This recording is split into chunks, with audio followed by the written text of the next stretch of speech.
Hi everyone, and welcome back to a new video.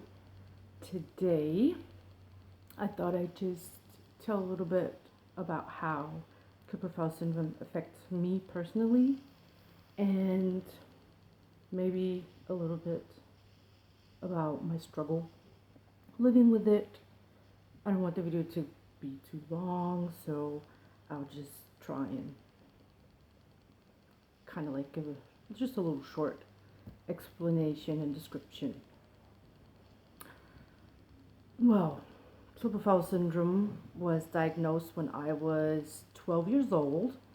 Per coincidence, my mom and I just noticed I was gaining pretty much weight in a short period of time. I think I gained like 40 pounds in 6 months, and that was kind of a lot in that short range of time. So my mom took me to the doctor. It was an orthopedic, just a normal orthopedic doctor back then.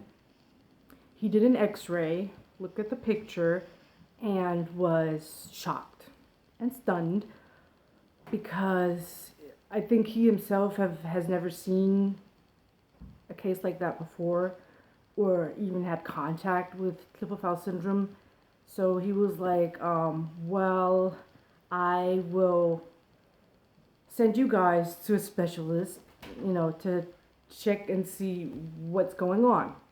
So he sent us back then to the Oscar Heleneheim, which was, I think, a children's clinic, or at least they had like a special department for kids there. And they had a look and didn't really know what was going on. So I had to see who did I have to see next? I think it was a how do you pronounce it? Gynecologist. And they drew blood and looked at the pictures and basically just tried to classify it and diagnose me in the end with Klippel-Feil syndrome. Never heard of it before, had no idea what it meant, what could happen, how it would affect me. They couldn't really say much about it. So it was more like, we'll see what happens. So we went back to the hospital and they kind of like looked into it a bit, but since it wasn't a classic case with the cervical spine, they were like a little helpless. So the first thing I think that I had to do back then was physical therapy. And that was basically it for the start. So I had in my first MRI, I think in 1993 or 1994, just to see probably what it looks like a little better. Yeah, didn't really bring anything new to light except that you could look a little more specific into the inside. It was physical therapy. Back then I didn't have any kind of bad pain, so that was the good thing. They couldn't say what would happen or how it would develop. It was more like an experiment for the doctors themselves. What they could have done, though, is they could have given me a corset so that the scoliosis and the lordosis wouldn't have been as bad as they are today. I don't really have problems with the kyphosis up in my upper part of the thoracic spine. So that would have not been that important, but the lower part would have been really, really helpful. So basically they said I was too old with 12, 13, 14 for a corset, so they just threw that overboard. And all I did was physical therapy all the years. The only thing I got additionally was inlays for my shoes so that I would walk a little bit more straight. Hurt when I got them, and the first time I did get inlays, I was already, I think, 19, 18 or 19. Oh, yeah. It hurt when I started wearing them.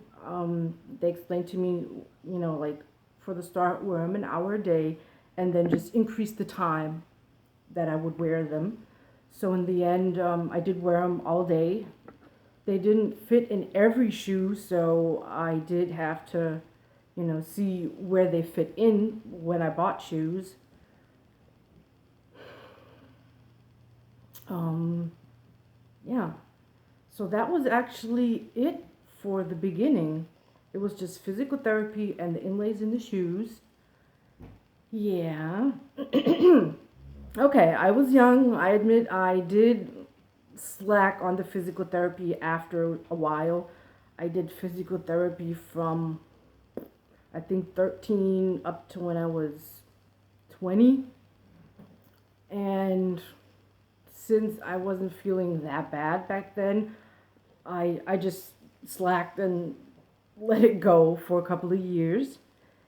Then I got pregnant. I was 24 when I got pregnant. When I found out I was pregnant, I was already 10 weeks. And yes, I was shocked. Yes, I was scared. Yes, I was happy. But most of all, scared. Because nobody could tell me, will it work? Can I have this child? Would this child be affected? Just so many questions. During my pregnancy, I had a really good gynecologist. She was very caring and very sensitive about the topic, and helped me through. My mom was a big rock during this time. And actually, the pregnancy was like a normal one. I went to work. My daughter grew.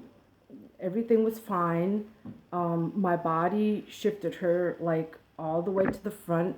My belly was big. It looked like I was having twins. But my body just adjusted and adapted to the situation.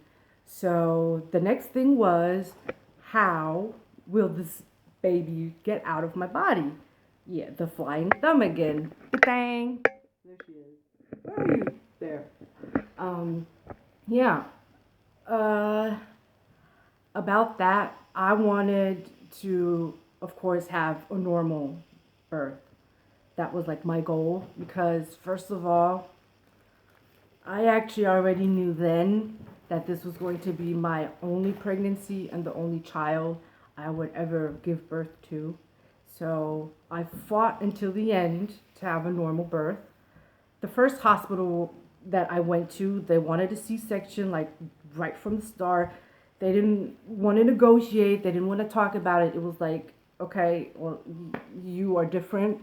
It's a C-section. I was like, can't we just try having a normal birth? No.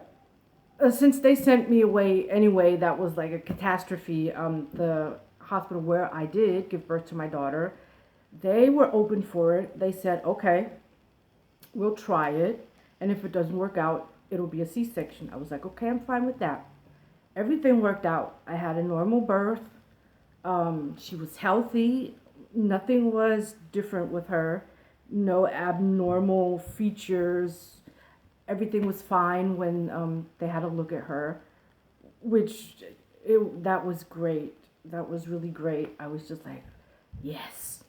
Of course, it wasn't clear maybe if she could have it because you don't necessarily see if someone has Klippel-Feil-Syndrome in the beginning. So, but up until today, she's healthy. There are no signs, nothing weird. She looks normal.